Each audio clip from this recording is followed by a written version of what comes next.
There is still a few weeks left until the reveal of the 2020 Land Rover Defender, but we have some news that might interest the Defender enthusiasts. The Defender will come with two different suspension types, air and coil. However, the coil suspension is the most capable in its class. The air suspension features a temperature monitor in the dampers to protect the vehicle. However, that's not the only suspension upgrade. Land Rover also strengthened it with reinforced subframe and other strong bits. Land Rover designed the Defender to exceed the company's usual capability targets.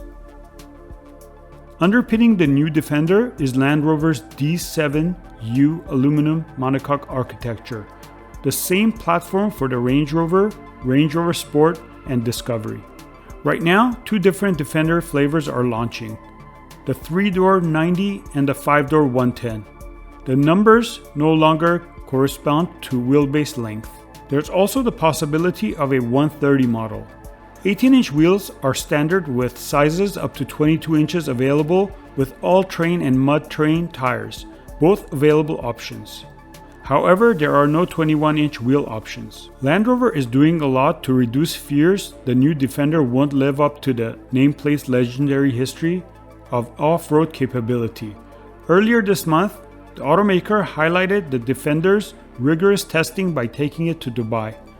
There, the company said it had already covered 1.2 million kilometers of testing. Land Rover also did a whole vehicle life test that simulates 10 years or 150,000 miles of use.